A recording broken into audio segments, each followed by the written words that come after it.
meeting of Jenks Council to order, and the time is 6:03 on September 20th.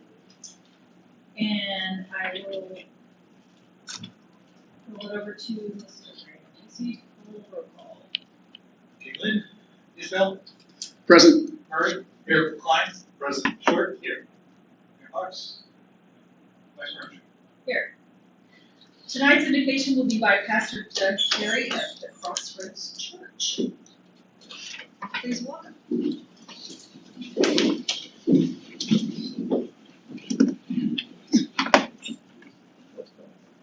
Heavenly Father, thank you so much for another day that you've given us. Thank you for our community. Thank you for the good people that serve us and for their dedication.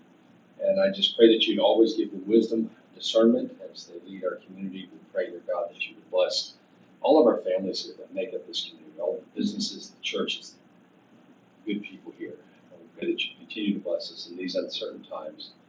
Bless our state. And I pray that you would continue to bless our great country, because we need your blessings upon us more than ever before. In Jesus' name, we ask these things. Amen. Please remain standing for the Pledge of Allegiance. I Pledge allegiance to the flag of the United States of America and to the republic for which it stands, one nation, under God, indivisible, with liberty and justice for all.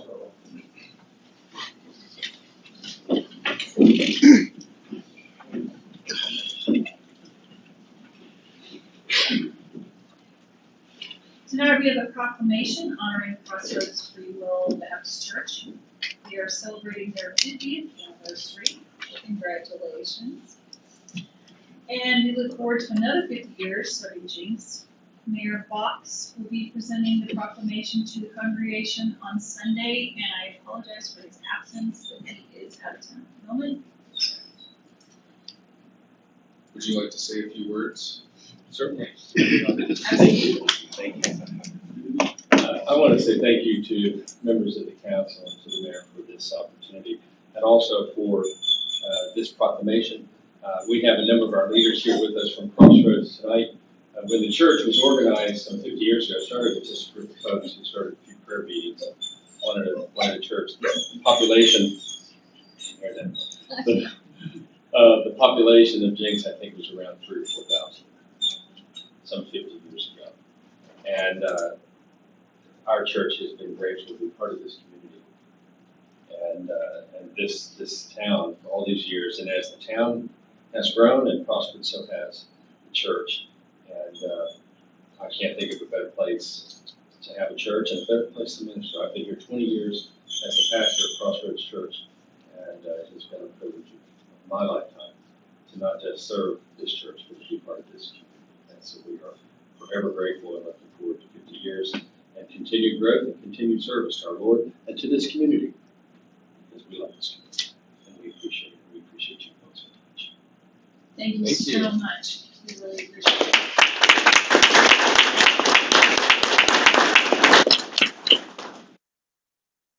We want to get a picture. Yes, sir. Please. That would be great. How many? We'd love that. Yeah, everybody can come on down. Thank you.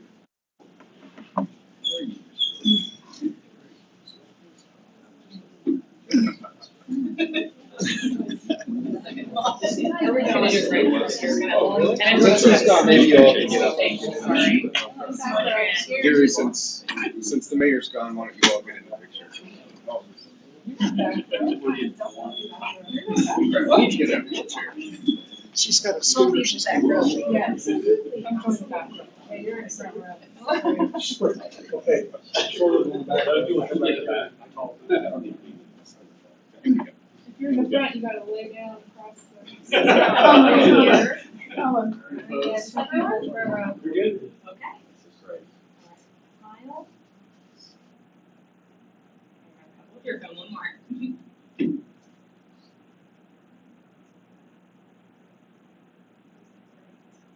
Anything else? Okay, next. Thank you. Thank you.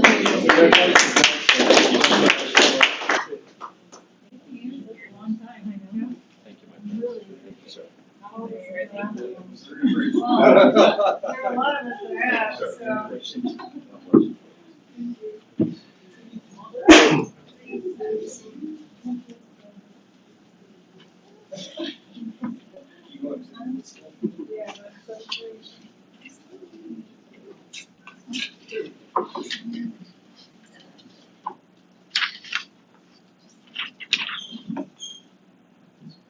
If Fred Reed, if Fred Reed is in attendance, we would love to ask him to come up and present the animal of the month. It's my favorite. Work it out. He's so excited. Oh my goodness.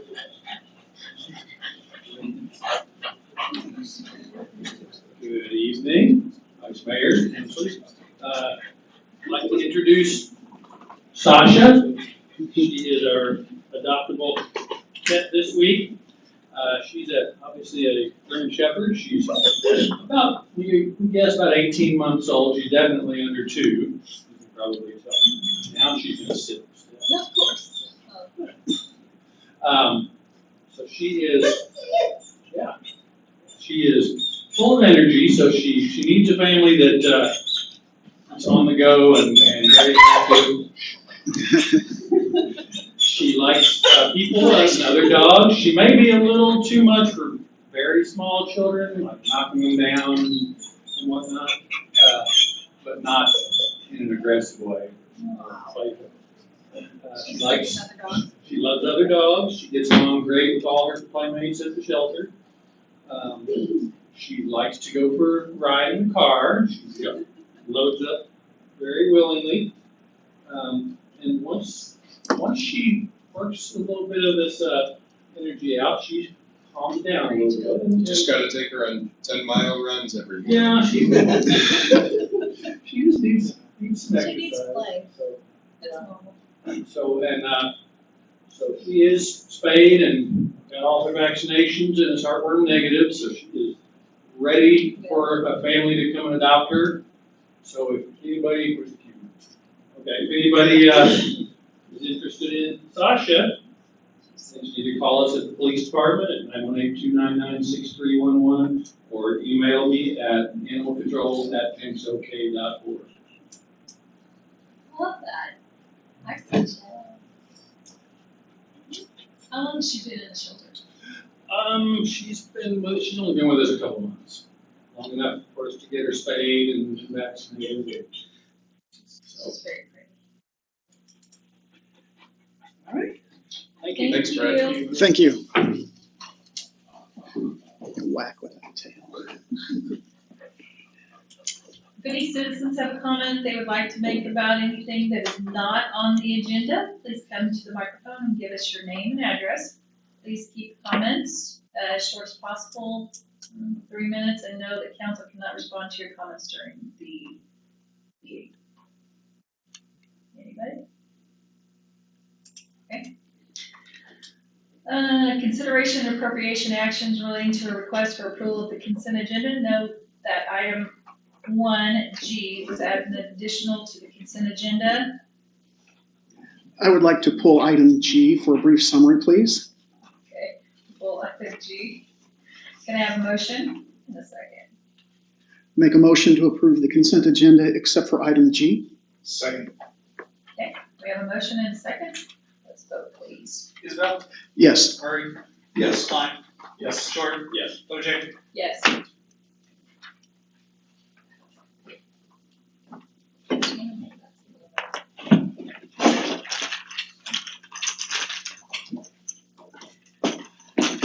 Any discussions or questions?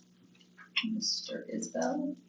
I pulled item G because it was an addendum to the agenda, and I didn't think that everybody had a chance to look at it, especially the general public. Just want a brief summary to let us know what item G is all about. Mayor, members of City Council and staff, item G is an early release for building permits for Fraser Meadows Phase 1. The developer of Fraser Meadows has asked that they be granted an early release for 15% of the lots in Phase 1 of this addition. And in order to do that, they had to basically have the remaining public infrastructure assessed for what's left. They provided an estimate of what that infrastructure cost to put in, and they're going to provide some form of surety, whether that's a letter of credit or bond, for 150% of that amount. So prior to the release of those 15% building permits, that form of surety will be provided to the city clerk, and then after that, those permits will be allowed to be released. So that's what this item is for, is to allow that early release of 50% of and there's 101 lots in that addition, so talking around 15 lots to be released. Thank you, Mr. Cloyd. I just wanted to make sure that those who didn't see the addendum to the agenda in the public meeting and online got to hear what the item was. So thank you for your time. Are there any other questions about this item? Anything from the side? No? Mr. Isbell, anything additional? No. Okay. Can I have a motion in? I'll make a motion to approve item G in the consent agenda. Second. We have a motion and a second, please vote. Isbell? Yes. Murray? Yes. Klein? Yes. Short? Yes. Vice Mayor O'Shea? Yes. Item number 3, third renewal to franchise agreement with Cox, extending the agreement for 10 years until October 1st, 2032. Mrs. Mallon.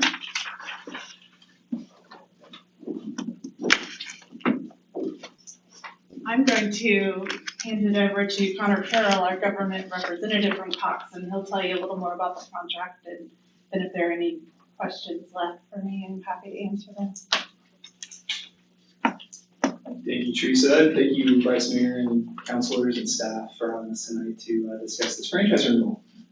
First and foremost, I want to introduce myself. My name is Connor Carroll. I'm the new manager of government affairs for Cox Communications. Started about 4 months ago, but fortunately got to work with quite a few of you during my time at the Tulsa Chamber. So I'm your contact for all things Cox here in Northeast Oklahoma. If you have questions about this franchise in the future or service, questions from constituents, please direct them my way, and I'd be happy to get you the information you need. While I'm here, just wanted to take a short bit, if you all will humor me, to give you an update about Cox, just a reintroduction to the company, and then we can transition into any questions you might have about the franchise agreement. Like I said, I'll keep it brief because we have other things to consider this evening, but Cox, privately held, family-owned company still today. We were started by James M. Cox. He was the Ohio governor in 1898. When we started, we were in the newspaper business. We've made our way into radio, television, cable, and then broadband is where we're at today primarily. Fun fact about Governor Cox, he actually ran for president in 1920 with FDR as his running mate. Everyone at Cox is thankful that he actually lost that race, because if it weren't for that, we wouldn't have the company today.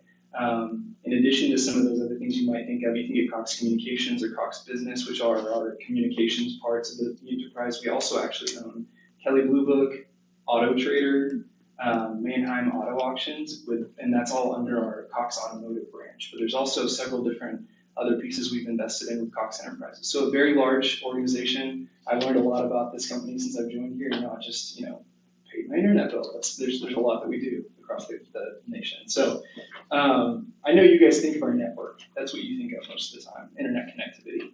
I can tell you that in Jenks, we are serving almost every household, or every household has the ability to connect to our network.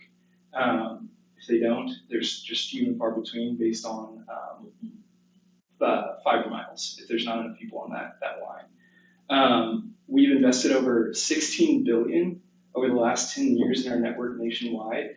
And we plan to invest over $10 billion in just the next 5 years in the network. So that $16 billion really helped us through the pandemic when we had a major increase in usage from people that were working from home, people that were going to school from home. It really helped us stay afloat during the pandemic when we had that increased pipeline of use. In the future, we know that internet usage is only going to increase. So we're setting up right now. Everyone has access to a 1 gig connection on our network. In the future, we're looking at 10 gigs. So we're looking towards the future and what your consumer is going to need down the road. And we're actually making those proactive investments to make sure that Jenks and people that live here will be able to access what they need down the road. So, I'm sorry. Yeah. I did interrupt. So you said 1 gig right now? yes, yeah, so everyone should have access to 1 gig at this point. We're getting close to 2 gig in some areas, but at this point, across our network, 1 gig should be the standard. What's your competitors? You know, I don't have that off the top of my head. I know a gig is kind of what everyone is approaching at this point. There's others that may be a little bit farther ahead based on what they're offering, but like I said, we're continuing to invest in and upgrade a lot of equipment across the network. And it could depend on your household too. In some areas we may have newer equipment connected that would be up to a 2 gig speed, where others would be at that 1 gig speed at this point. So you're talking about the southern part of Jenks. You know, I'd have to confirm that, Because but when we had Cox, it was very difficult to get a signal at points in time. So has that improved over the past? you know, if there's been a specific issue with your area, we definitely can pinpoint it. Sometimes it's tricky to know what the issue is based on the area that you're asking about. So I would be happy to look into that and answer what the issue is at that point, because it can be something that, So the whole city know, of the Jenks is not necessarily the same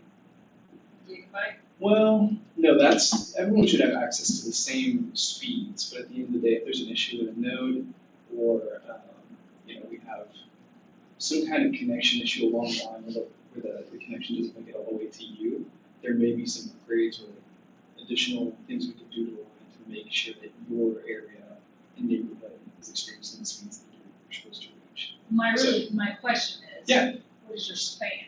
Because, Jenks is only so many miles wide, Right. so many miles long. So I I can see servicing the central part of Jenks. Concern is, if you're a Cox customer, how reliable would it be if your tower is at, let's say, 71st and I-75? Yeah. I'm just asking. Yeah, questions, yeah. Because this is something we have to think about, Uh-huh. knowing that I live at 121st Street, so what's the range?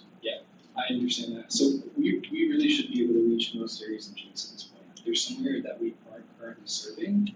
And it should be the same standard across the board. I understand if some people have experienced connectivity issues in the past, but if that's something that they're continuing to experience, these are the kind of conversations that I'd like to have in the future. If you hear of a constituent that isn't meeting the service that they need, they really shouldn't be this way. So allowing us to work through those issues for you, figure out what we can do to meet those needs for what's going to be. Hopefully something we can partner with in the future, which, like I said, we should be serving those areas, we should have access to those 1 gig speeds. But if they're not, I'd like to have a conversation with them. We should be serving. So do you know when you'd be expanding the 1 gig to, say, 2 or 3 gigs? Because, I read the contract, but you proposed a timeline of some kind. Yeah, there's other areas that we're expanding to at the moment right now, so I can't tell you exactly the timeline and when we'll make that transition, but I know it's certainly something that we have in mind for the future. There's Well, areas we're that talking we 10-year contracts. Yeah. We're aware of this, correct, as far as what our 10 years is going to be, so when they get a 1, 2, 3, 4, 5 gig coverage. Yeah, and I think the primary thing that we're concerned with, related to the franchise agreement, is getting the 5% fees on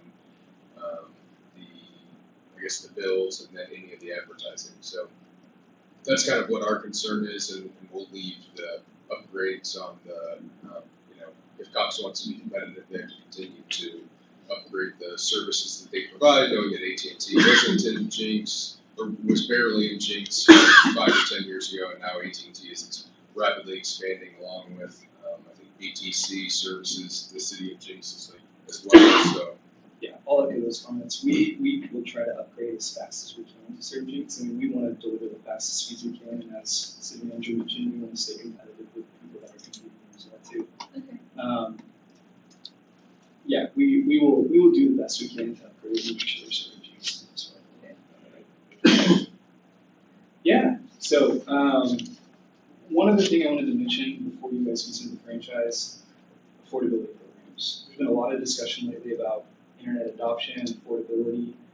Wanted to make sure you're aware of some different programs that Cox is offering. If you ever have questions from institutions about what's out there, I can't afford it. 10 years ago, we launched Connect to Compete, which offers a internet connection for $9.95 to households with a K-12 student that qualify for most federal programs, federal nutrition assistance, or if they live in public housing. So, like I said, that's a $9.95 program.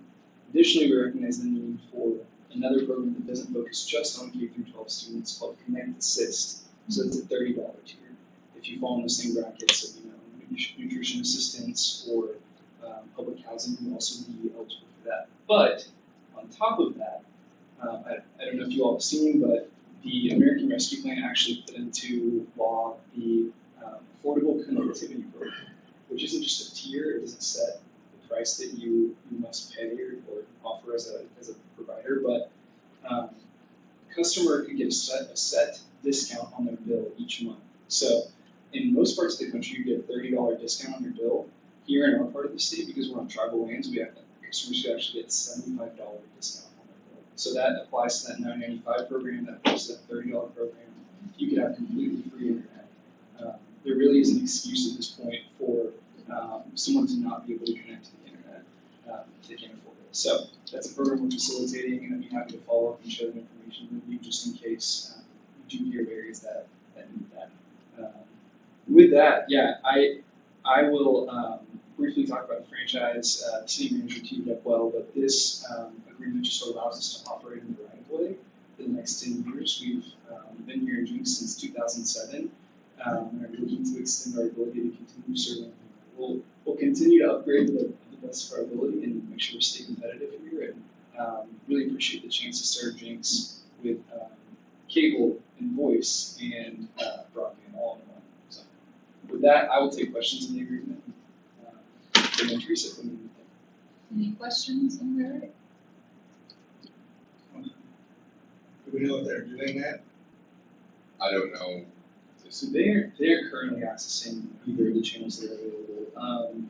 Again, as the city manager said, there is a cost associated with you producing the content and getting it to us. We are free to put it into the network and make sure we do anything we can to get that channel active if that's something we want to do. But at the end of the day, there is generally a cost associated with the city if they want to stand up that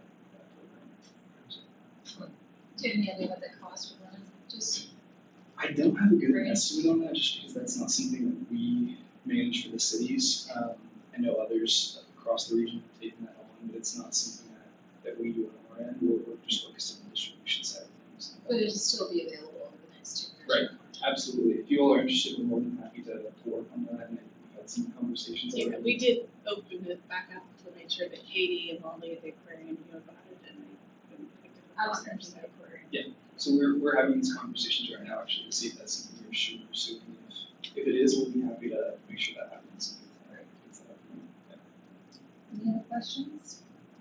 Does- Concerns? Along the same lines, does Cox have anything in their facilities that would accommodate the city coming in and producing something? You know, we don't have anything like that here on site. Yeah, that's not something we traditionally get into on the content side of things. If that makes sense. We just handle the distribution side. Any discussion, questions? Okay, can I have a motion? Again?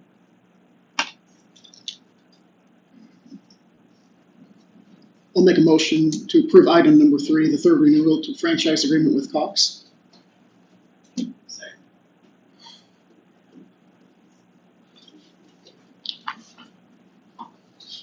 From when I came on 8 years ago now, the quality of our fleet has improved drastically. And this is another point where we can continue to move that fleet forward. Just as a reminder, as part of the budget process, this was approved for next fiscal year's budget, the debt service on these vehicles. And what we're bringing for you today is just the option to get these vehicles started and purchased. Over the course of the last 6 months working with Pierce, they've had numerous price increases, including they just announced another one that wasn't even mentioned in this particular memo I sent to you, which is another 13.5% increase from the chassis manufacturer Cummins. the engine manufacturer. So this is on top of that as well. So what we're asking for today is to start the process to actually sign a lease agreement for a new ladder apparatus and a new engine. This is to move one of our current engines into a reserve status and also to replace our current 2001 reserve ladder with a new, moving our current ladder into reserve and putting this new ladder in service as well. So beyond that, I definitely answer questions you guys have and kind of walk you through any questions. Any discussion, questions? Councilor Isbell? With respect to the 13.5%, do you see it bumping into the annual budget next year? The price increases keep on occurring. Now, if it's approved by council tonight, we'll actually lock in today's pricing without those increases. Without those increases. So we actually Okay, have an agreement through Pierce that the current quote is valid through the end of the month. So we can get this process started with today's agreement. Good to know, thank you. The second question I have is with respect to the retired vehicle. Do you have an estimate of what we might be able to get from that? That vehicle we purchased used from Brindley Fire Apparatus. It's a 2001. The normal lifetime for an aerial apparatus or ladder truck is 20 years. And that's one of the reasons we're getting rid of this vehicle. When we sold our 1988 to a local department, we got about $50,000 for it. This one would have more value than that, but at this point I've not explored what the value would be of actually selling that. But it will not be a substantial amount. Estimate be under $100,000 for the ladder. I was trying to find an equilibrium between the 13.5 and what we might be able to recoup. So thank you. What additional, pardon my ignorance, are there any additional capacities that this new ladder give you guys? Absolutely. When you're looking at, so the last ladder we purchased, if you recall that process or heard about that, it was 101 foot, what we call it stick. So that's just a ladder you pump. In this case, with the increase in staffing that we're looking at, the city also approved, this allows us to look at getting a ladder that has a much better set of features. So this will actually be what they call a platform ladder. If you've seen them where they have almost looks like an elevator. So instead of having to climb the ladder to 100 feet, our firefighters are able to get in the ladder and move up. So it works better for the rescue. So if we're rescuing a citizen from a building, they also don't have to climb down the ladder. That is all contained in that. It becomes a point that we can do rescues off of a solid platform to work from. In a long emergency scene with a large fire, there's actually an air supply at the top of the ladder that the firefighters can plug into. So that firefighter can stay for an extended period of time working the fire in a very safe environment. The ladder, the bucket itself actually has a system underneath it that keeps the firefighter cool in the fire, as well as being able to spray into the fire. The technology is amazing in comparison. And that's where the NFPA recommends changing those ladders out every 20 years. A 20-year-old ladder truck is not even the same class as a ladder truck today. So the technology change is amazing, the things that they can do in comparison to 20 years ago. As being one of only a couple of councilors that climb that 101 foot ladder, I can definitely appreciate having a bucket up there to go up in, because it's a good hard climb for sure. The apparatus committee, did they look at any other brands besides Pierce? Absolutely. We actually explored E1 again, Ferrara, Sufton was another one. Sufton came as a close second place to Pierce. Really, the tipping point between Pierce and Sufton is our existing Pierce engines. The familiarity with those apparatus. This will have the exact same cab design, so moving from truck to truck to truck becomes easier, especially in our department where our firefighters move north and south quite often between the stations. The other big component of this is Pierce is dedicated as a dedicated service center in our area. We actually have emergency apparatus companies that come out and actually repair our apparatus as far as warranty work and non-warranty work. They work on both Pierce and non-Pierce units as well. So as far as service between their service center and the availability even to get to Oklahoma City or in Kansas for major repairs as well as the on-site, that really took us over as far as working with Pierce and continue to work with them on their quality. What model year will these be? That's the other fun part about deliveries right now. The current estimated date is just updated again. Pull it up here. So on the ladder, we're looking at 26.5 months. So that is the engine, 26.5 months for delivery. And then the ladder is actually up to 29.5 months. And that's from the point of us making the order to actually being delivered. So in that case, we're looking at 2 to 3 years out for the actual year that we. And that's approving today and ordering it tomorrow, it's still. We'll see it in 2.5 to 3 years. Thank you. So are we looking on additional training for this? I mean, this is just something stupid. Yes, whenever Pierce purchases, that's one of the things that comes with Pierce, and most of the manufacturers as well. Because part of the process is they'll actually come in and bring a trainer into the department and work through the 3 shifts and actually train them up to manufacturers' recommendations. And again, already working with Pierce vehicle, that transition and training will be much easier. The components across, when you look from even today, moving from our engine to our current ladder, the vehicle on the inside is almost identical. So moving vehicle to So there'll be vehicle. recognition Absolutely. on certain issues. Okay. Any other? I have one question. This might be for Mr. Seseda or the city manager. With respect to our budget, fiscal budget for next year, supporting this purchase, and we won't receive it for 2 to 3 years. How does that work? Do we roll it forward from budget year to budget year, or do we start paying on it next year, or now when we order it? I can answer that a little bit, and then maybe Michelle wants to part of it as well. The current lease that we're looking at exploring has the payment, the first payment is due 1 year after the agreement is signed. So that will put the first payment due in the fiscal year that we have the first year of funding the bill. And then that'll continue there. So we actually have to start paying the lease prior to receiving the vehicle. And what that allows us to do is actually get the pre-buy benefits. So when we're actually purchasing this vehicle, for instance, the engine's purchase price is $999,000. If we were to not purchase that through this program, it's actually about $50,000 more, so getting that pre-discount and pre-purchasing. Of course, that goes up quite substantially in the ladder. The ladder price is 1.41 is the pre-buy, and it would be over 1.8 to wait and purchase it when it comes in. So part of the leasing is where we get to finance the lesser amount and also finance the difference in the payouts at the end. So we get to save some of that as well. Thank you. You're welcome. Any other questions, Councilman? I'm just gonna make a motion that we approve if there's no more questions. Okay. Second. I have a motion and a second. Please vote. Isabel? Yes. Murray? Yes. Klein? Yes. Short? Yes. Vice Mayor Rodriguez? Yes. Okay. Item number 5, ordinance number 1598, an ordinance amending the city council ward boundaries, amending chapter 7 of the city code of the city of Jenks entitled wards and boundaries, repealing all ordinances or parts thereof in conflict herewith, providing for severability and declaring an emergency. Mr. Charlotte.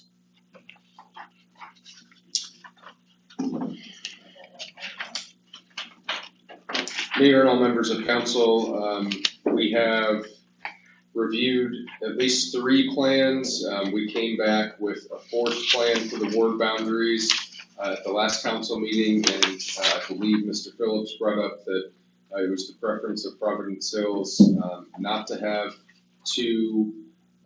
not to be in 2 different city councilors' wards. NCOG provided a 5th map, which really makes Ward 5 larger, and Ward 1, instead of going south to 116th, would go west to Elwood, and Ward 5 would go all the way to the Creek Turnpike. This does have more deviation than some of the previous maps, but as Mr. Phillips had stated, he thought that as long as it's within 10%, it should be okay. We agree with that.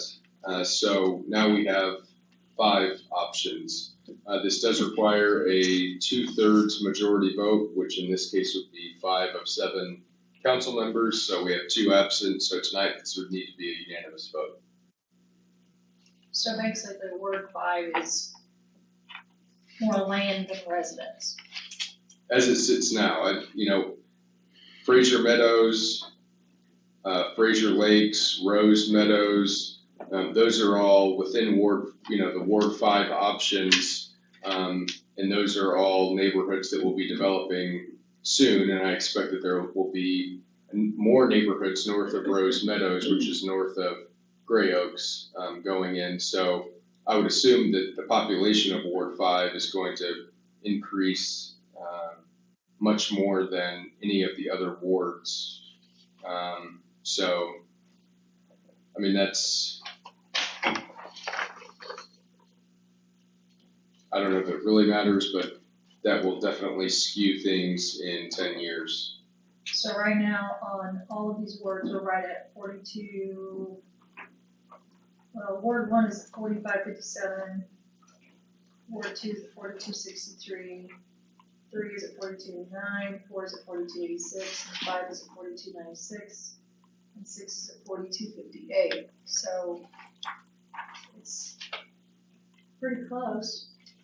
And I would remind everyone too that the whole city votes on Right. every counselor, and I guess I don't view, the wards have an importance related to the geographical representation of the council members. So instead of having open elections where all 7 can live anywhere, this basically, is ensuring that we have a geographic representation on council. But when it comes to actually representing the ward versus the city, all council members represent the city and have to take the city's best interest in mind. And so being a statutory city, that's different than some of the charter cities where only the people within a ward vote on specific council members. So, and I have examples of, I get calls from you because people call you about the dog park, even though that's not in your ward. Councilor Murray, there's certain people that call him near the school if they have some sort of issue, and he doesn't represent, technically, he doesn't come from Ward 1, but he represents the whole city. So to that degree, I know that there's a feeling that these wards matter, but in my opinion, as it relates to the services provided or the council members that may be contacted, any council member can be contacted about anything within the city. But I agree with that. And I agree with you, city manager.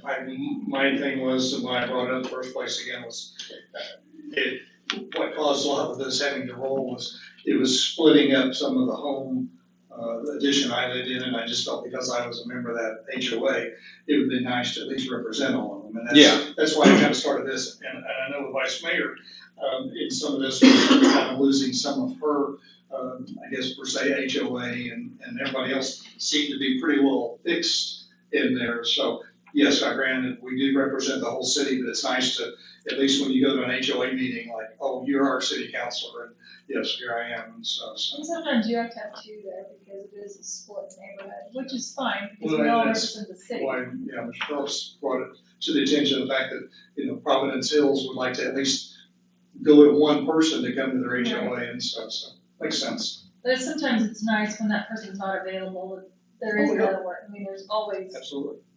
6 or 7 of us that can be contacted. Does anybody else have any preference as to which plan you think? Councilor Klein? Again, my constituents that I tend to deal with a lot are the neighborhoods, Stonehorse, Eddington, and Churchill Park. And so for my ward, which is technically Ward 4, I really like the break-up. Know that we have it, but to echo things earlier, most of the work that I've brought to the city over various issues has come from outside my ward, a lot in Meadow Lane, and even before the airport issues, a lot in Meadow Lane. So I agree that we represent the city as a whole. Yes. Councilor Schrapp? Oh, sorry, short. I apologize. Sorry. The one question I do have is, clearly the growth of Jenks is going to occur in wards 3 and 5, given the known currently being developed and to be developed land. I'm assuming, I'm making an assumption that that's not part of this conversation, because by the time the consensus rolls around, they will be incorporated. We'll have to redo this again in the next 10 years. I think that all comments have been made about splitting neighborhoods and being fair. I think this addresses, I mean, at the end of the day, there's not gonna be one perfect plan. And I think it needs to be, it's been stated, it needs to be continued to be reiterated, that we all represent the entire city of Jenks. So, okay. I would just like to reiterate, we're not locked in this plan for 10 years. If at any time, if there is a 7,000 person parking complex that gets filled up by the alcohol, whatever reason, we can adjust this. Really, it's just we're required by state statute to review this under consensus and make adjustments. Thank you for that information. I think Mayor, Vice Mayor, if you're looking for a recommendation or a motion, I like input as far as how you all feel about it. That's why I know your lights weren't on, but I thought it's good to hear from you. no, and I think I pretty well have pointed out my things on it, so I didn't know if you're ready to entertain a motion or if there's more discussion. Councilor Isbell, do you have any comments? Once elected to this chair, the council, I have tried to represent the entire city, so, I'm favorable of any plan that the residents are happy with, so.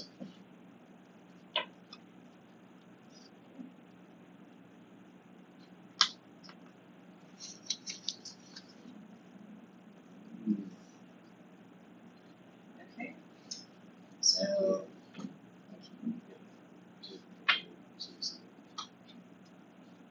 is there any citizen input that would like to come forward, and please join us? Any comments? Your name, address, we can have it for the Ed record. Phillips, 13422 South 19th Court. It's really juice.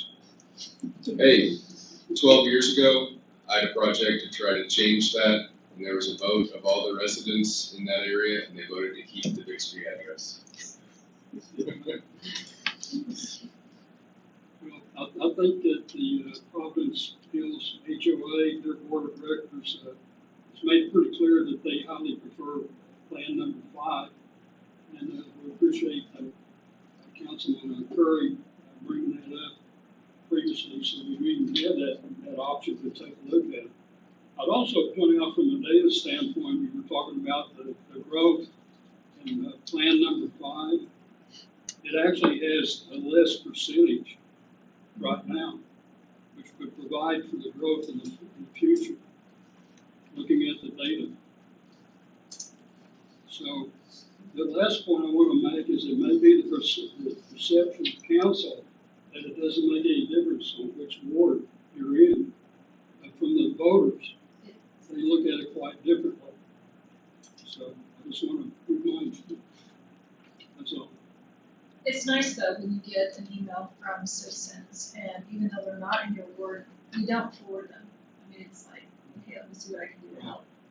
And I will have to say, I give kudos to everybody on this council to the fact that we all try to help immediately with whatever. And I understand having a rapport with a certain counselor, which is great. And I love that. I have some in my ward also. And it's nice that they come back to you and talk to you. But when you're not available, I always recommend, there's all of us that are here, we'll all help you, and that's what we're here for. And I appreciate that from everybody on the council, is the fact no matter if it is in your ward or not in your ward, we'll try everything we can do to help, so. One of the things you may want to consider then is to actually communicate that much better. Yes. To the citizens here in Jenks, particularly with all the new people coming into the area. Mm-hmm. Okay. And again, I appreciate what you're saying, and I'm glad we can do what we can do on this. But if we do go with one of these plans and I lose Providence Hills, and the vice mayor can't make it, call me again for HOA meeting. I like HOA meetings, actually. As soon as you file it. Thanks for the consideration. I'm working with it. I didn't mind. Okay. Can I have a motion on this issue on item number 5? I will make a motion that we adopt the Plan 5, that is the most recent, that INCOG has provided to us, that would not be as, not intrusive, but extrusive, if such a word, of losing some of our homeowners' areas, so that we try to keep it a little bit more continuous for us. And I know we talked about already, but we're gonna represent everybody in the city, but just in saying so, it's always nice when they can call their city councilor for their ward, and for an HOA to say, well, let's call the city councilor because they represent us, and that's what we want them to do. So that's my motion. Second. We have a motion and a second. Please vote. Isabel? Yes. Murray? Yes. Clyde? Yes. Short? Yes. Vice Mayor O'Shea? Yes. Okay, item number 6, emergency clause ordinance number 1598, making it effective immediately upon passage.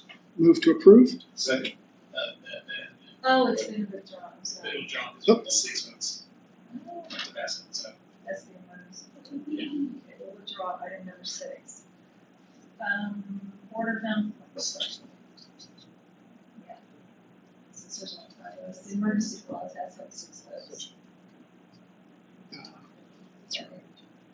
Okay, item number 7, ordinance number 1599 relating to JZ 22680, rezoning of property from CG, which is commercial general, to CS, which is commercial shopping, repealing all ordinance in conflict and providing for severability to our location 604 West Main. Mrs. Hilton.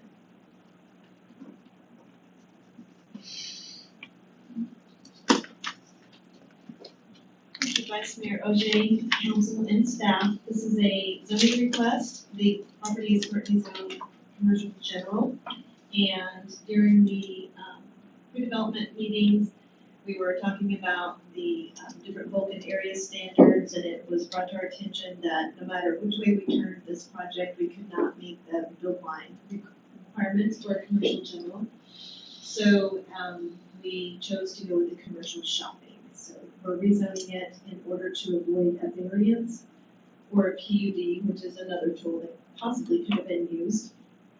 This is the site at 604 West Main, which is the southwest corner of Main and Elm. So there's still some remnants of an old station that was used for a very long time.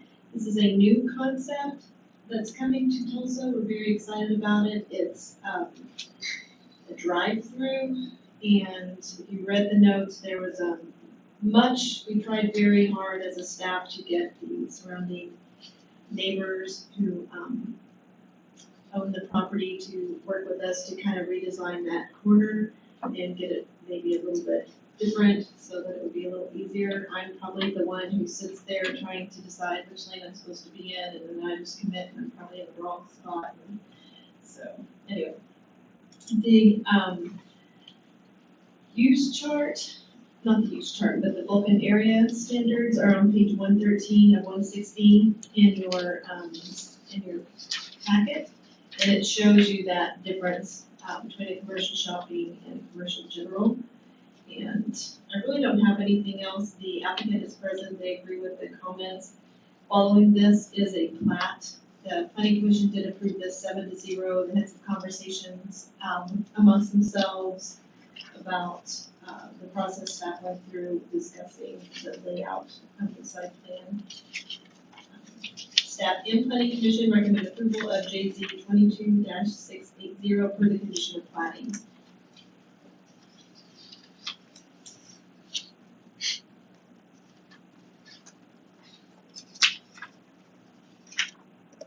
Okay, any discussion, questions? I'm sorry. You stated that there may be issues with working with the neighbors to accommodate this. Now, it seemed like I read something in there with the other strip center. Is that what you're calling the neighbors having an issue It with? is. So is that something that you think you're gonna be able to come to an agreement? I I'm not aware of any agreement. I think, this is a lease, so and at liberty to say the name? Yeah, you can say that. I can talk if you want me to explain that. Salad and Go is the company that's coming, so it's a fresh food alternative, and staff met with the adjacent property owners to try to clean up that area. It was not, we were all there. Yeah, so I mean, Yeah. the egress and ingress of all of this area, Walgreens, the strip center, the gas station, isn't ideal. We thought, oh, we have a new use coming in, they have to design, maybe we can eliminate some of these areas where you have ingress, egress right next to the intersection. Can we get like a mutual access easement with the strip center to allow Salad and Go, or before that, the coffee place, to be able to use that access onto Main? Well, the strip center says no because of X, Y, Z, and so I think the Salad and Go has just worked around and decided, okay, we're not gonna be able to use this access, even though it would be more efficient for virtually everyone. So Salad and Go is doing their best just to try to work around not being able to have that access. So what will the pushback from the landowners? What were their reasons? There's already a mutual access easement with Walgreens, and so it's the owners of the strip center would then have to get, Walgreens corporate to agree that someone else can also use this easement or have an easement, and it just really went nowhere. I mean, I don't think that the strip center thought this really benefited them, having the mutual access easement, even though you're getting additional people driving into the parking lot of your strip center, but they didn't view it that way, so. So we're talking about really the west side of the Yeah. Well, coming in off of off of Main Street and turning in front of that strip center, where you're gonna go to the gas station back then, it seemed like there was an island kind of in front of that parking lot, and it was very confusing which side to go, and I would think with them coming in and trying to accommodate something, that if the city was able to move that entrance or something, that it would help everybody, but, I don't know if that was something that we could propose to do. I don't know. Yeah, we talked about changing the access is not good for the strip center, and they've had these bumpers that they've placed in between the gas station and the strip center so that you can't go in between. So that's kind of, we just threw up our hands and said, well, this isn't gonna work, so if the strip center wants this configuration, they can have it. Sometimes private property owners can do what the rest of the I appreciate the potential developer at least saying, hey, we're still a go for Jenks, and whether the strip center is gonna accommodate or not, I applaud him for at least wanting to go forward, because it's always nice to have other business wanting to come in and do something, and anything we can do to help, and obviously we've been trying, so that's the main thing, as long as he knows it too. especially a healthy alternative. Absolutely, exciting, very exciting. Any other questions, comments? Would you like to come up and speak? I mean, I can. People want to know more You're about absolutely salad. welcome. Free advertising. It's Gabe Woolery, I'm with Red Plains Professional, and Salad Go is an Arizona company. So they're currently in Arizona, Texas, and Las Vegas. We started moving them into Oklahoma City and then now the Tulsa area. They are a drive-through only or walk-up only, so you can order online through the app and go pick it up, or you can drive through. It is even with the congested site, we were able to work it in there, and part of the zoning deal was just setback. We couldn't make it all fit with that, so that's the reason for the change. They order, all their stuff is cooked off-site, so any food is reheated on-site, which is eggs and chicken and that kind of stuff, but everything is prepared and then brought in fresh every morning. So then you pick it up and they prepare the salads and put it together for you. So then we're just excited to get moving forward and get plans submitted. So it's our next box to check. Any other questions? Anybody? Is the preparation going to be done fairly close? I mean, obviously it has to be local, but Yeah. Currently, the current kitchen right now is in the Dallas area. So it's 3 hours. So they'll prep it in the middle of the night, and then they'll drive it up they'll leave at like 4 or 5 in the morning, drive up, deliver it each day. So about 5 hours is kind of their push. Their Vegas one is an even farther push for them because it's coming from like Phoenix or something. It's a long haul, but they haven't found where they haven't got a kitchen there yet. So the potential of building a kitchen closer? Yes, I would imagine Oklahoma City. We've got 5 locations in Oklahoma City that we're working on right now. So they're kind of on that same as we've seen some of these coffee shops with just the drive-through that have been popping up everywhere. They're kind of on the same scale, you know, they're 90-day builds. So, I mean, they come in, it's one restroom and prep area. I mean, that's all it is, so it's pretty, it's like 800 square feet. So, I mean, they're really small. Thank you. Any other questions? Anything else? Okay. Thank you. Thank you. Let's see, are there any other members of the public who would like to speak on this? Okay.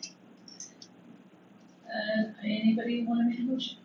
I will make a motion that we approve rezoning of property from CG, commercial general, to CS, commercial shopping, and repealing all ordinances in conflict and providing for severability for 604 West Main.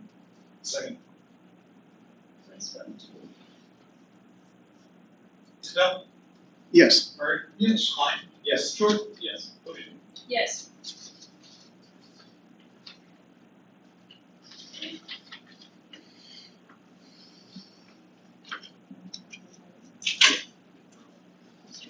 We're gonna withdraw item 8, since we exposed to that.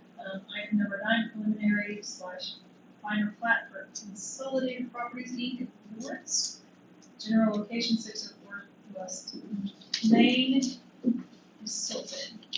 Thank you, Vice Mayor. Thank you, Council. This is part 2 of the same conversation. So this is the replanning which was required for the Saladego site, and it was approved by Planning Commission on September the 8th. There were a few comments, nothing that, no big deal, and we will get those corrected before it's actually filed. Staff and Planning Commission and the Technical Advisory Committee do recommend approval of the preliminary final plat. Any questions? Councilor Isbell? I've got a question about the drawing on page 127. Can you help us with traffic flow through the facility?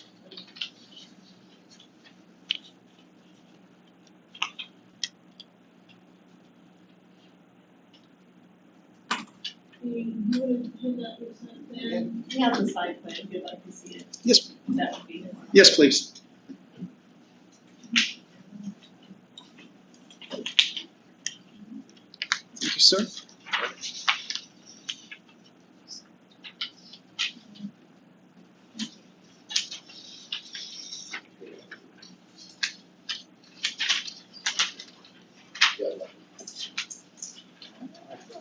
Okay, I'm happy now. Yeah. Thank you. Much better. We did the best with what we had. Yeah, this makes much more sense. I apologize, I intended to add it, I forgot. Okay, any other questions or comments?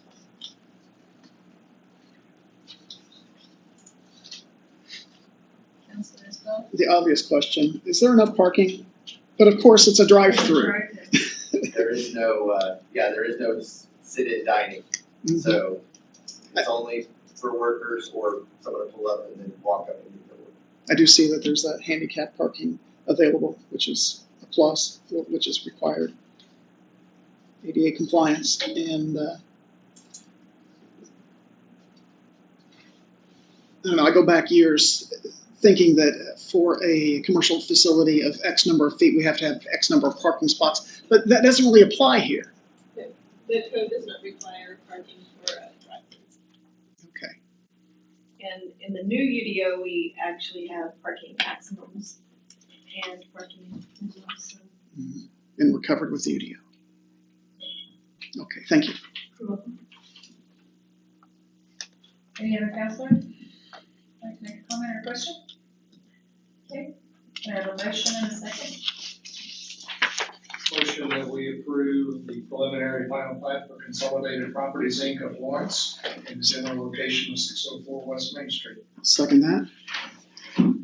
We have a motion and a second, please vote. Isabel? Yes. Murray? Yes. Klein? Yes. Short? Yes. Vice Mayor O'Donnell? Yes. Okay, item number 10, ordinance number 1600 related to JZ 22-681, rezoning a property from AG, which is agricultural, to CS, which is commercial shopping, repealing all ordinance in conflict and providing for severability. General location, 700 block of West 101st Place. Mrs. Hilton. Thank you, Vice Mayor, thank you, council and staff. This is another exciting project for the city of Jenks. It's directly off of Elm, and it's behind the Starbucks and to the north of the Reese's parking areas. And we met multiple times with this applicant as well. You have two items on your agenda. The first one is gonna be a rezoning from ag to commercial shopping, and then item number 12 will be the plat. So I'll go ahead and talk about both of those at the same time. Both items were approved by the planning commission at the regularly scheduled September 8th hearing. They were approved 7-0. They did talk about the stormwater.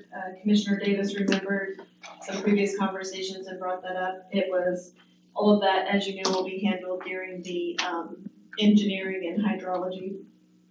There was also a request for thinking about the apartments near there and potential bus stops. We have the privilege of having Mr. Byer, who also works for the school, present in the planning commission hearing, and he said that that is kind of a moving target. That might not have been a good way to say it, bus stop for children. There's a bus stop at Research right there. But they were just wanting to make sure that the children were on and off the bus safely. And there will be access ultimately to the north, up to the stub out from the apartments. So with that being said, we're requesting the change of zoning from ag to commercial shopping. You'll see some of the TAC comments on page 129. I went ahead and included the same book and area standards since this one will be commercial shopping. The technical advisory committee has reviewed the plat, and let's see, on page 130, you see the zoning is kind of a large triangular looking piece. And then you have the comprehensive plan, which represents it as local commercial. On page 131 is an aerial view with the existing utilities. And then I did a street view, and you can see it coming in there. That being said, staff, TAC, and planning commission recommend approval of JZ 22-681. Any questions, discussions from council? None. Okay. I think, sorry. 101st Place in Elm gets pretty backed up sometimes with some traffic from the apartments or racers and stuff, so you can see where anything going in there is looking at or knowing that there's gonna be a potential of traffic hazards or jams. But as long as they're prepared for it, we'd be glad to add anything to this. Again, seeing businesses that wanna come and we put them in, and we will work to do what we can with them. I think it's very exciting for everybody. I have a question though, I didn't think of this, and this is probably not very smart, but, you know, that street goes right by Starbucks, it's by the apartments, is there any plan in the future to possibly make a road behind the Reese's, you know, that goes over to where it hooks up with the highway, you know, when you turn east? I think there's a There's detention access. pond back there. Back there? I wasn't sure how far that was gonna go back, Right. in order to possibly go around. I just think of shortcuts when I'm going through town. Well, this You will, can still shortcut through resources. yeah, Yes, through Research or go to the north to Right. connect to Beaver. yes, That that's has a true. protective light. I'm just thinking of traffic wise, if there's a way to, you know, possibly ultimately, you'll be able to go north up by the apartments and get out that way as well. Okay. So they'll have, you can go south through the Reserves area, you can go north through the apartments area, or you can go back east. Okay. So you'll have three good options for exiting. You'll just So it may find, not be as congested as what you think. find your best route based on the time of day and amount of traffic. Okay. All right. Would the applicant like to speak or not? The applicant is present, they're in agreement with, staff comments. I'm happy to speak if you all need me to. Anybody? Okay. Okay. All right. Can I have a motion and a second, please? Motion to approve. Second. I have a motion and a second, please vote. Isabel? Yes. Murray? Yes. Klein? Yes. Short? Yes. Vice Mayor Oshie? Yes.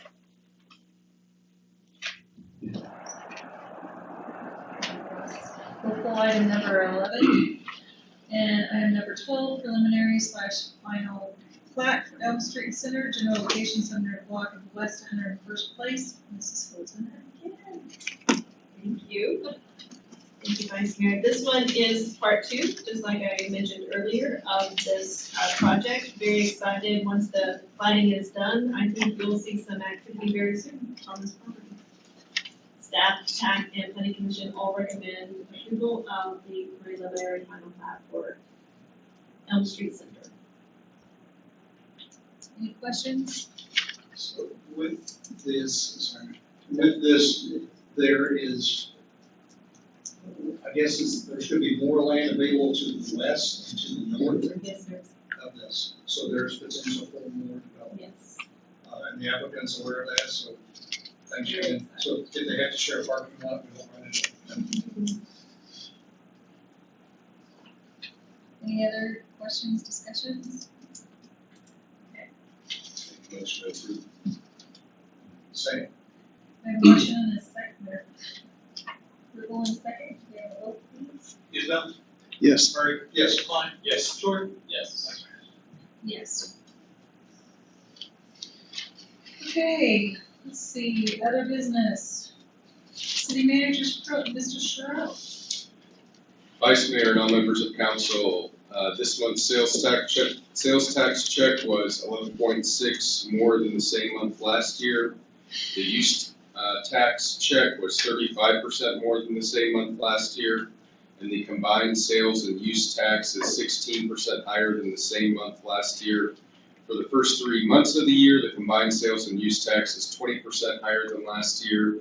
I anticipate that this is due to quite a few new businesses that have opened. I was speaking with the finance director this week, and I would anticipate this leveling out some more than likely at the end of this fiscal year, at the beginning of the next fiscal year, before we have more development moving forward, such as the outlet mall and others. So I would expect this to continue throughout the rest of this fiscal year, but more than likely we will not see these increases next fiscal year.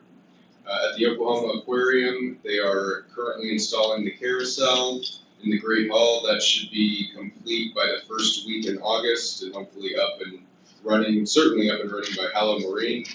The southern portion of the new parking lot is virtually complete, and we have the curb, and I believe the curb and gutter and everything for the south driveway, and we anticipate that'll be paved relatively soon, and they're working on the earthwork on the north section of the parking lot. The Riverside Airport Master Plan, some of us attended the master plan meeting, the second meeting that was at Tulsa Tech on September 13th. I would say there were probably 200 people there, and I think all but maybe one or two people that spoke were against any sort of expansion. They said that they will go back to the board and have a vote on what plan they want to move forward with, and then have another public meeting, but they have not scheduled that third public meeting yet. So I'll let everybody know whenever I hear about that. And it was very clear by our mayor box that we would not approve that to be aeronautical use if we were pushed to do that, even though the city of Tulsa does own the golf course, it's still within the city limits of Jenks. So he was very, very adamant, and we all agree that at this point in time, it was a no-go on our part. He was very clear about it. Yeah, I think that the airport understands our position. We've talked about the Slate Creek pavement improvements.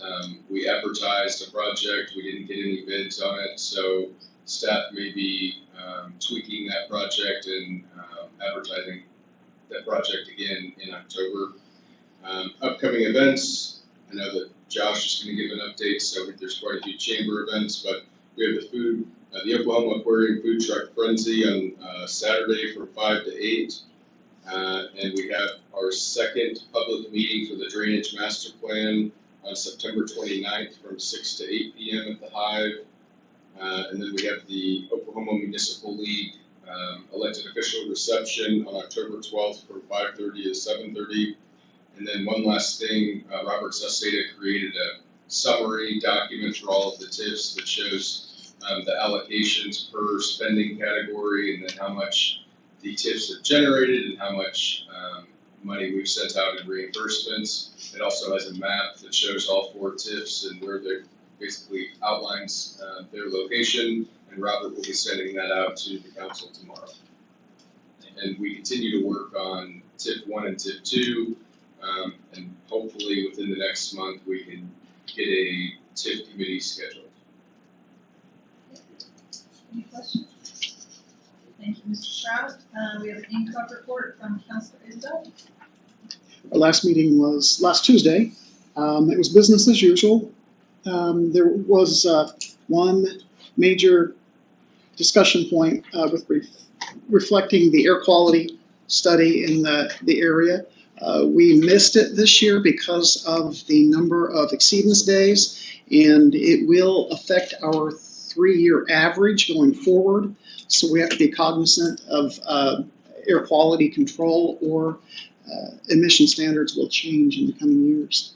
There is I can't remember the exact amount, but the air quality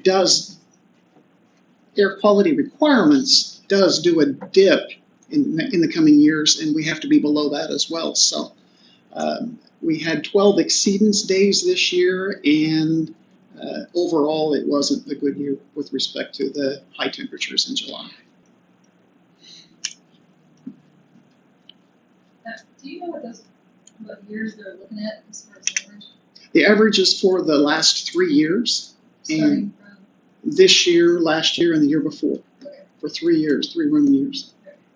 I assume that it was like from this year to the next 2 years, or? It's rolling 3 years, so if we do well next year, it will offset this year.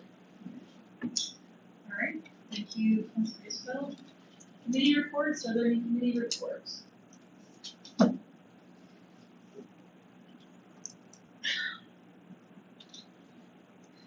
Okay. And there is no mayor report tonight since he is absent. And can I get a motion and a second for adjournment? Motion to adjourn. Second. We have a motion and a second, please vote. Isbell? Yes. Murray? Yes. Klein? Yes. Stewart? Yes. Yes. We are adjourned at this point in time, and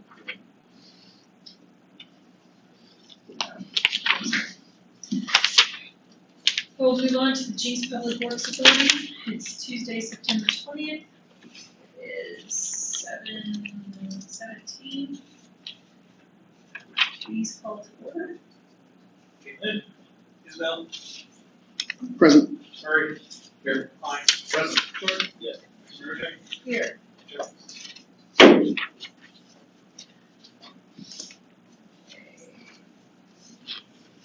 Item number 1, consideration of appropriation action relating to the request for approval of the consent agenda. Motion to approve. Second. I have a motion and a second, please vote. Isbell? Yes. Murray? Yes. Klein? Yes. Stewart? Yes. Sure. Yes. Okay, item number 2 will be full. Item number 3, discussion and possible action on potential purchase of real property located at 124 North 2nd. Mr. Shroud. Vice Mayor and all members of council, over the last probably 5 years, the city council has prioritized downtown development through the comprehensive plan, unified development ordinance, and our strategic planning workshop back in August of 2021. And while, I think to maximize the development capacity in the downtown area, we're going to need additional parking, and I think council agrees that parking structure would greatly benefit the area. We have not identified an area that is large enough to accommodate that or how we would fund that. And so because of council's efforts with the incentive programs along Main Street, we have a pretty exciting development that is planned basically in the Tedford building in the Tedford parking lot. So a building is going to go where Tedford currently has a parking lot on Main Street, so that parking will be eliminated. And staff thinks that for the benefit of everyone on Main Street, when that happens, we're going to need additional public parking. And so we've identified the area at 124 North 2nd Street. It's currently a house that's used as an office, and we recommend that the city purchase that house, demolish the house, and build another public parking lot that can be used by anyone in that section of Main Street. And I think the benefit here is that the city would own it, so if there is structured parking that we are able to put in at a later date, we would own the lot, and if that parking is unnecessary in the future because we have a structured parking, we could then have this property developed. But in the meantime, I think the best use would be a municipal parking lot. Any discussion or questions? I've got an item I want to open for discussion.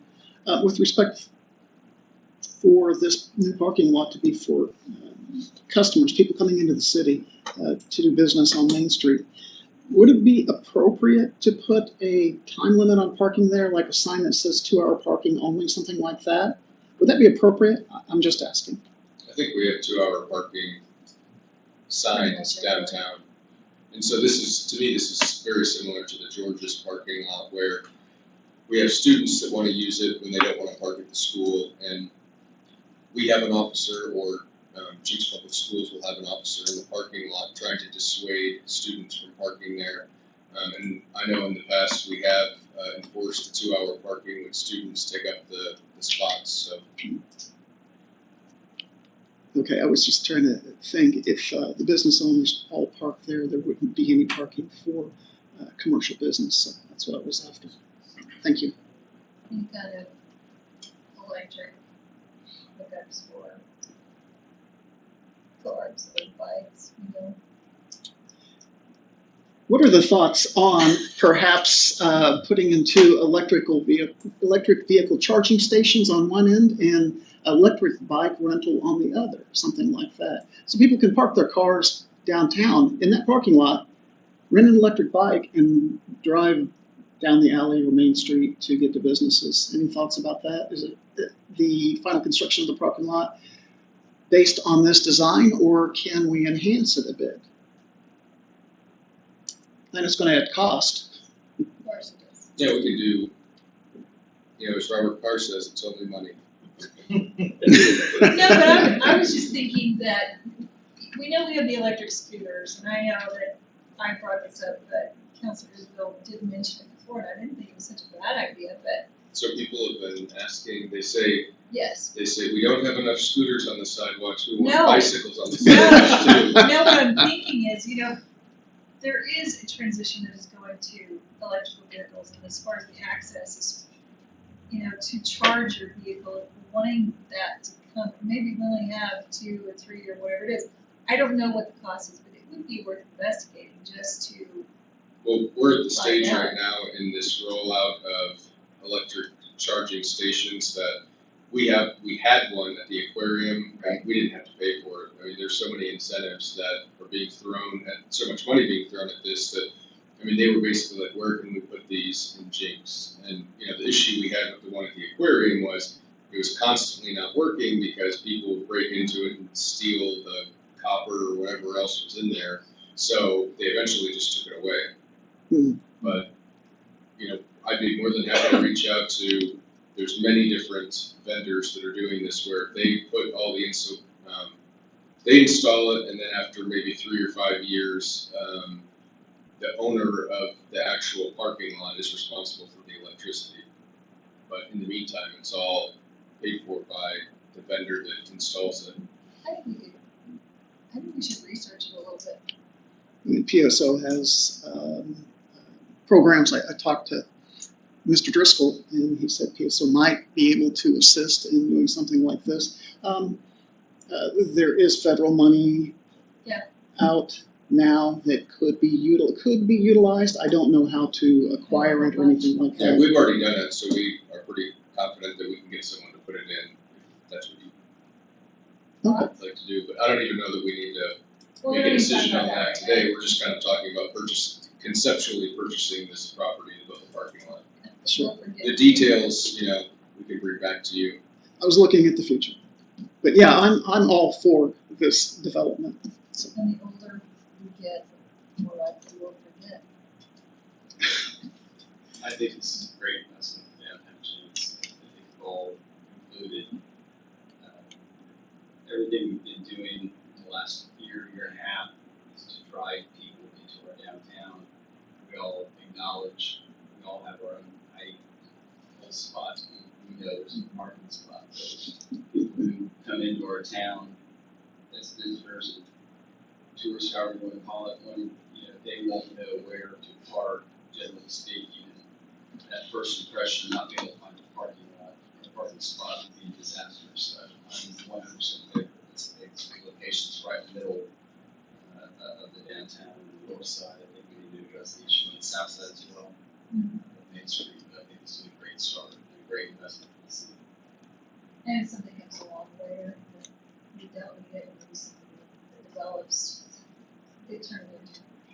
I think the issue that Mr. Sharp addressed with the school semi-parking is one of, I think we've all acknowledged. I think the city's doing a good job of managing that with the assistance of the police, campus police. I think that probably is the bigger issue. We want it to become a secondary parking lot for just like schools per se, for our residents.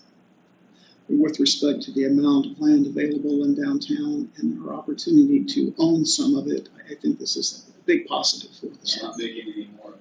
Yeah, unless we go up. I agree the fact that we need it. I think it'd be wonderful. It's gonna accommodate, high school football games and accommodate stuff that's going on in the Commons Park. With the new development at Tedford, it's gonna accommodate that. My concern, I guess, would be, the purchase of the home. Did we negotiate that, or is that just, that's what they asked for and that's what we're giving them? They asked for more, and we have an appraisal from a year and a half, 2 years ago, that I think was at 320, and that appraisal was considering COVID at the time, and so I think this is a fair purchase price. I just know in our time, we've purchased land to the east of City Hall, we've bought homes, we've raised them, and it's sitting unused, and I know we have plans at some point, it takes money and stuff, but looking at the fact we're gonna gain 32 parking spots for that amount, it comes out to about $19,000 a spot. So it's an expensive parking lot, but yes, it's something that's eventually going to do something for the city, like I said, for everything and people coming to town, and yeah, just noting the fact that it's an expensive parking lot, but as Councilor Short said, it's not making any more property, so we've got to do what we can. And I think, I discussed this with staff internally as well about the cost, the overall cost, but I think when you look at, I constantly say that, the city is in this for the long haul. We've been around for 115, 120 years.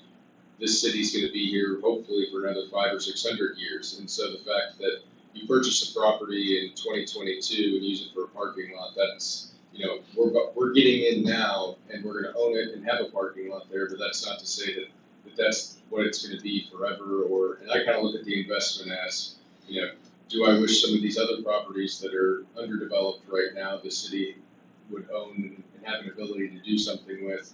And I think we really do plan to move forward with a parking lot on this property quickly.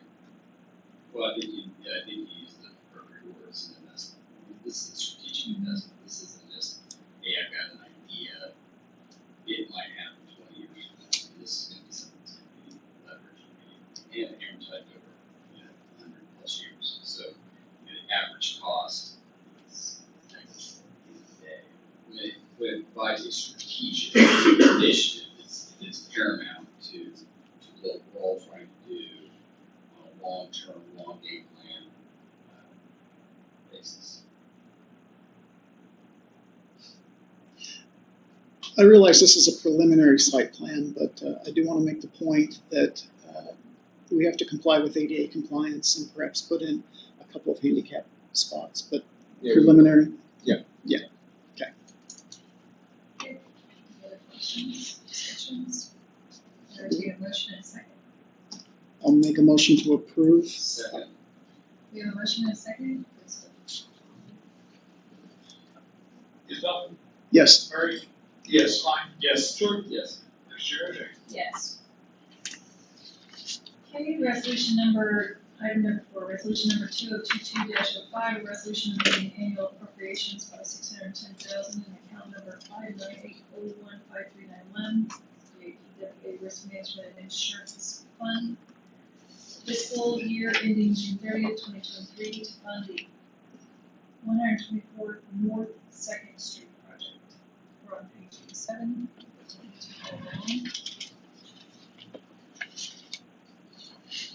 This is appropriating the funds for the project that was just voted on. Make a motion to approve. Second. I have a motion and a second, please vote. Isabel?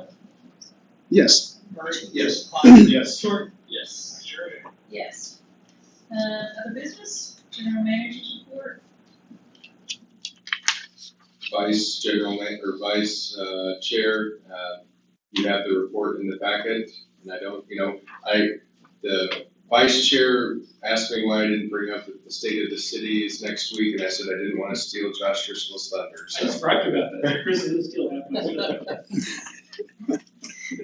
So when you come up, you really need to actually talk about your events, because I didn't. I thought maybe you skipped it for a reason. It's okay. Item number 2, monthly chamber report, Mr. Driscoll.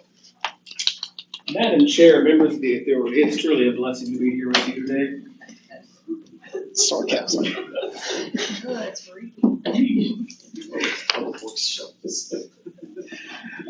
Just a few notes on business checkup. It's not reflected yet in this one, but it'll be next month. We're beginning to see some real effects of inflation affecting our businesses. We're getting more and more reports of revenue being down, and it's hitting home, and so it's starting to affect the bottom line of a lot more of our folks, especially in the food service industry. So be prepared for that, and if you're making dinner plans, shop locally, buy from a local restaurant, or at least a chamber member. On that note, if you haven't seen Gypsy Coffee, closed down Sunday. It was their last day here in Jenks, so they are going to continue their downtown Tulsa location, but they noted they couldn't really recover after COVID and staffing issues, so there's a nice force there. You saw the report. I'm not going to read it so you guys have seen it, but we're having more and more conversations with downtown building owners about getting more aggressive in finding tenants, so I think we're in a good spot there with a lot more interest on that point. And we've got, we can talk offline about this, but we've got a couple of large spaces that may be opening up pretty soon with a very eager and picky, if you can put those two together, landowner. So it won't be whoever can pay the rent first, it'll be the right tenant. So we're looking forward to that possibility.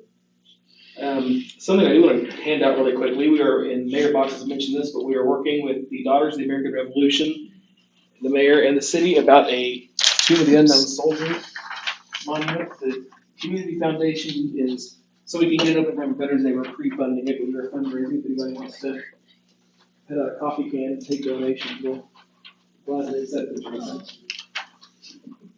Are you comfortable talking numbers and the expense for this build? We're working on a working budget right now, but we've been able to, Greg Helms has done our rendering, so we're not really able to pay that. Eagle Concrete and Mike Sharp are donating that part of it, so we wanted to pay for that as well. So we're working on some other, our rough estimate right now is $6,000 to $7,000 for everything. Once we're done. I think we can do that in this city. So is that $1,000?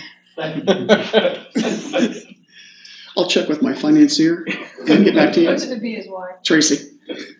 But no, if you know of anybody who might be interested, they shoot them my way or Mike Wallace's way.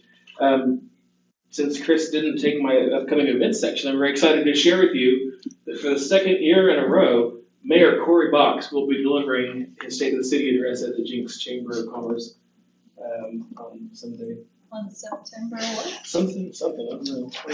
September 28th. The date changed on me. It was supposed to be this week, but as we know, he's out of town. Tomorrow. So a week from tomorrow, he will be there. We look forward to welcoming the mayor and all the great things he will share with us.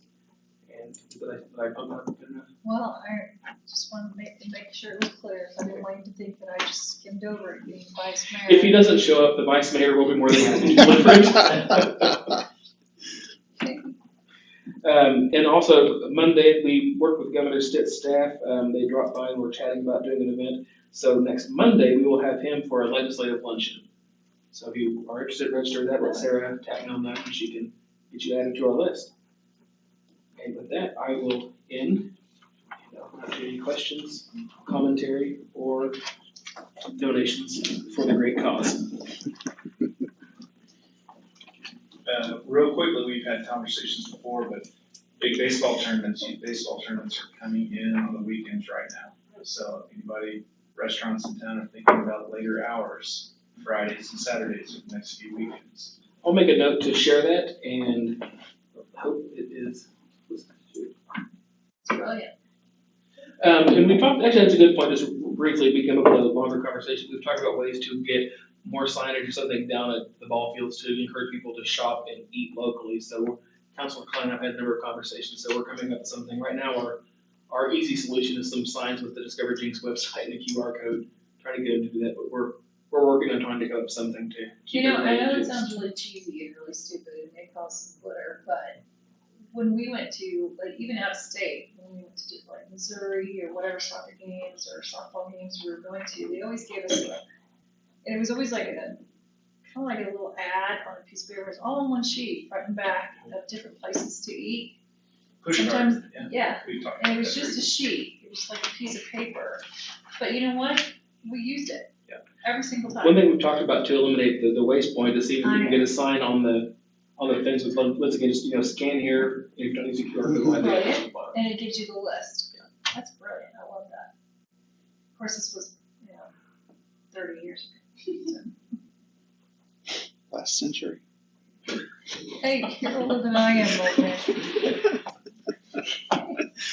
Any other comments? Any motions? Any questions? That's my cue. Anything? The name calling is starting. Okay. Any motions in a second for adjournment? Motion to adjourn. Second. We have a motion and a second. Please vote. Klein? Yes. Isabel? Yes. Murray? Yes. Short? Yes. Vice Chair? Yes. And we are adjourned at 7:00.